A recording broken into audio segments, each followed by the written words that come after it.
I didn't know how to code, I didn't have money to hire a developer, but thanks to AI, I was able to turn the idea into an actual iOS app. And yes, it's live on the App Store. So let me show you exactly how I did it step by step without writing a single line of code myself. So this all started with my own personal problem. I kept forgetting things on a daily basis, whether it was small tasks, ideas, or upcoming events. I wanted an app that would let me record those thoughts with my voice and automatically categorize it and store it without me doing any extra work. But there was a couple issues. I didn't know how to code, I didn't have money to hire a developer, so that's when I turned to AI, specifically ChatGPT. I would go in there and ask it, hey, this is my idea. How can I essentially make this a reality? And I would just have conversations with it, telling it about my idea, the features I wanted, how I wanted it to work, what kind of problems I would solve. And I found out that everything that I needed cost less than $100 per month. That's when I discovered this software named Cursor. Now, Cursor is known as an IDE. It's an integrated development environment. It's pretty much like a ChatGPT, but specifically for developers. And you can actually build your app inside of it and talk to it like your coding assistant, which was a complete game changer. All right, so here's exactly how I built my app using Cursor and Xcode. Xcode is just essentially Apple's platform that allows iOS developers to build the apps on. So first I downloaded both apps. They're both free, but I do recommend using Cursor's Pro plan because you will hit your usage limit very quickly. Then I created a folder for my project in my desktop and I just opened Xcode and Cursor within the same folder. Now here's the cool part. Inside Cursor, there's actually a chat feature, and here's exactly where you're going to talk with it and put in your prompts, put in your context, and you can literally type anything from simple commands like change this button to this color, or build me a completely new screen that allows users to see all of their reminders and upcoming tasks. And boom, it instantly thinks about your input and starts writing the code for you. But before jumping in, I do recommend creating something known as project rules or development rules. These are just simple rules that work as guidelines for the AI to not hallucinate, to not do anything more than what it needs to do,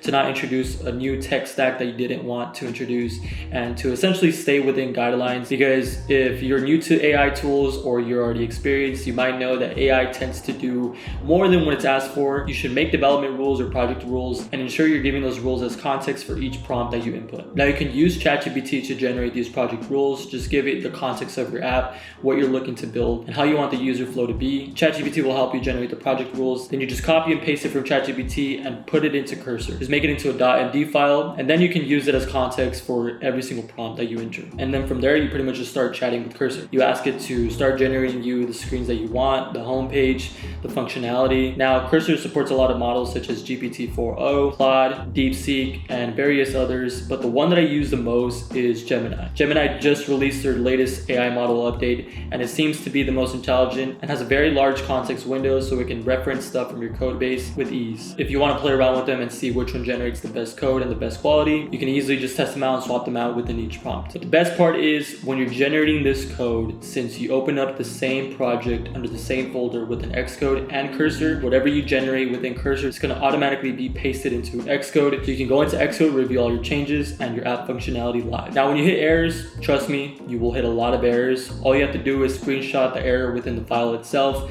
and then just send that screenshot and paste it into the Cursor prompt. So that way Cursor will have visual context as to where the error is and what exactly it looks like. And most of the time, 9 times out of 10, Cursor will effectively fix the issue. But I do notice that the way it fixes the issues varies from which model you use within Cursor, which is kind of weird, but Gemini tends to provide the cleanest and most robust solutions for each issue that I give it. Also, a pro tip, keep it simple and specific. Don't go and try to fix 3 or 4 or 5 issues at a time. Fix one issue at a time unless they're all within the same file, and that's kind of more doable. And if it doesn't work the first time, just try it again, give it some new context, or try wording it a little bit different. Once everything was working and I was mostly satisfied with the way the app looked and how it functioned, it was time to actually ship it. Inside Xcode, you just go to Product, Archive, let the build finish, and then you just hit Distribute App. Now to upload it to the actual App Store, you will need a developer account. This is just $99 a year. It's what Apple requires. Once you get approved, you log into the App Store Connect, and this is where you fill out all the information for the app, like the screenshots, the text, the pricing, and this is where you actually submit the build and upload the build itself. Now, if you need help knowing what everything is and how it actually relates to the app that you're building, feel free to just screenshot anything you see in Apple Store Connect, put it into ChatGPT and ask it what it means in reference or in relation to the app that you built, and it will typically tell you exactly what you need to put. What works best for me is I actually put those screenshots into Cursor because Cursor has all of your code base, so Cursor tends to do a better job at telling you exactly what you need to put. Now here's what no one will tell you, and everyone kind of makes it seem easy. Like once you finish building the app, you just go to the App Store, submit it, fill all your details, and you're approved. But that's kind of wrong. You will most likely get rejected, not once, not twice, but maybe a couple more times. Now Apple has to go in there and manually review all your stuff,